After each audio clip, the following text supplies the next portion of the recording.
There's been truly a number of changes that we've seen take place, or bike lanes on existing city streets, which be able to look at that differently and get guidance on how you could put bike lanes in. With a lot of existing infrastructure and streets that were designed more than 100 years ago, our Pioneer Park walking trail is now 10 foot wide and could provide accommodation for more walkers that are more compatible on a wider trail, as well as some biking right within the center of the community.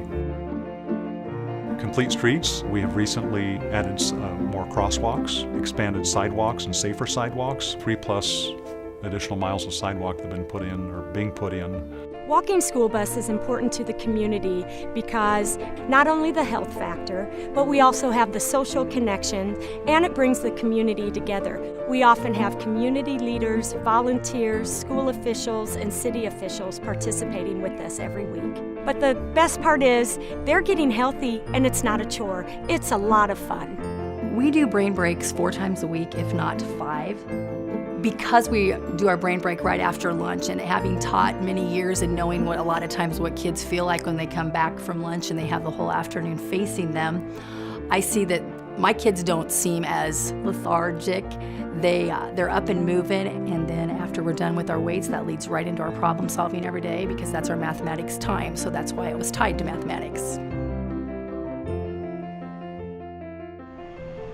The most rewarding part for me is just to see the kids so excited about learning something and wanting to, like every day, when can we do the garden, when can we talk about the garden, and they're just really excited. This is all going to be produce that we'll be able to use in our cafeteria, so then the kids will get to actually eat the things that they've grown, and I think then maybe they'll try things they wouldn't normally try since they had a hand in helping with it. We offer half portions on all of our sandwiches. We sell a lot of scotcheroos. We actually cut it in half and serve a half portion. And we offer water at the POS and an option of carrot sticks or apple versus chips. We've actually seen in our daily sales that 30% of our daily sales ends up being the choice of a carrot stick or apple versus a potato chip.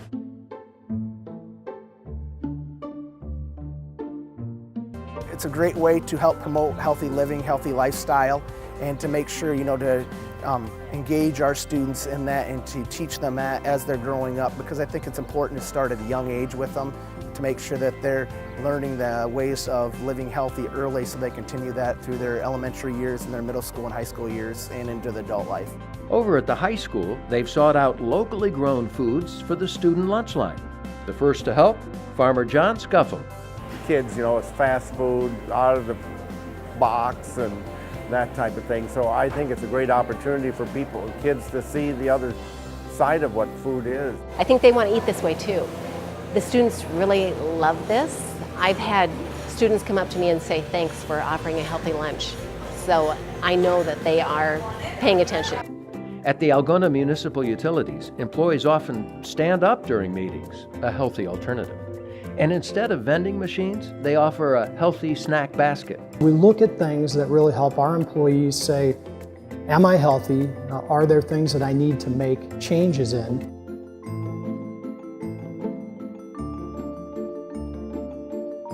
On the city's end, a lot of it is just setting policies and procedures in place so that when future development occurs, concepts are used like complete streets to make sure there's a place for trails and bicyclists and people to do stuff besides get in a vehicle and drive somewhere.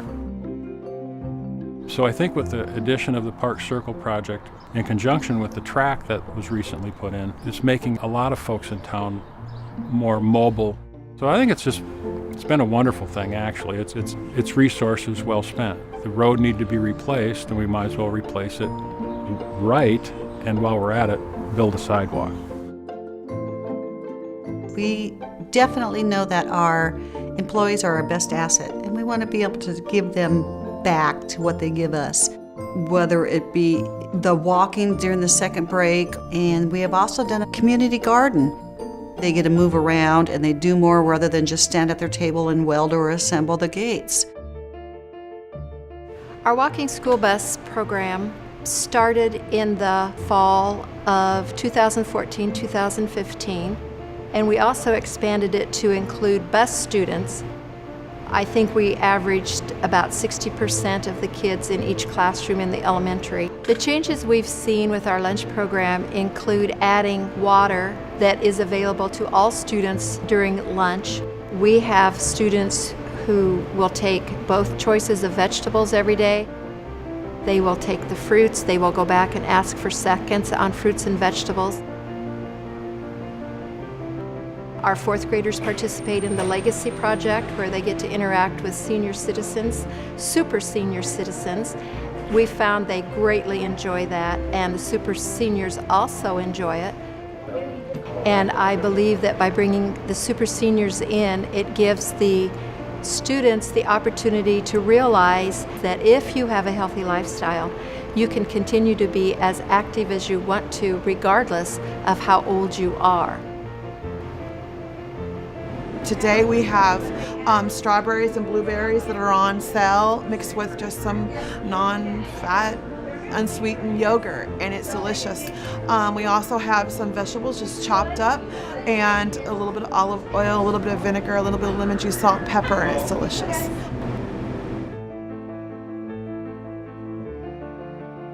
The major thing is that we've had a policy shift in our community that's embraced the policy at the community level of complete streets. We recently constructed a bridge up by Walton Lake. The bridge was completed, I think, in November of 2013, and we built it with volunteers, and the purpose of the bridge was to reroute trail users so that it was at a safe crossing point. The trail system is really a pretty amazing, I'm going to call it quality of life infrastructure, because it really, you don't notice it when you don't have it, but when you do have it, it really increases the quality of life of the area. We have developed a pilot program with the local farmers market, and within that program we encouraged people to use the farmers market, but before that we were encouraging farmers market to come here on site and package up fresh produce for the employees to be able to take home. Many students haven't grown vegetables at home before, have gardens, and so this is an opportunity for them to be able to do so here and to see how they're grown, not just where they come from at the grocery store. We're hoping next fall to be able to provide fresh tomatoes and lettuce for our school lunch program. There are a lot of different ways that we just looked at different things we could do to help different groups of coworkers, because every coworker isn't going to get on board with every program, but they might grasp onto one or two that were available to provide to them, and that meets their needs. We have gardens out on the east end of our property that are available to our coworkers as well as our retirees. We do something called brain breaks. Our kids are actively engaged for 2 to 3 minutes, get the neurons firing in the brain, and get those kids, we know that that's going to make them better students. We also created a smart room in our district. We understand physical activity leads to better grades, better engagement in the classroom. If we can teach them the skills to move properly, they're going to enjoy it and have that success, and then hopefully that fosters more movement. We started a bike curriculum that's been really positive, and it started off with just some simple rides and now has led to a bike rodeo that takes place with safety and the education and bike repair and helmets, and now it's leading to an end of the year kind of a culminating event for the fourth graders where they'll ride 11 miles to end their year. The steps that we took were to offer half-sized portions on our sandwiches and paninis, offer fruit as a side instead of chips, provide water as an option, and put healthier choices on the menu. We also have a yoga studio here. We offer yoga classes 6 times a week. I think people like to have come to a yoga class and then be able to sit down with their friends and have coffee afterwards or just hang out. One of the major things that we did was we assured that we had water available in all of our pop coolers, so we had a healthier for you option that way. Another one of the items that we did was we developed a healthy for you, better for you check stand lane.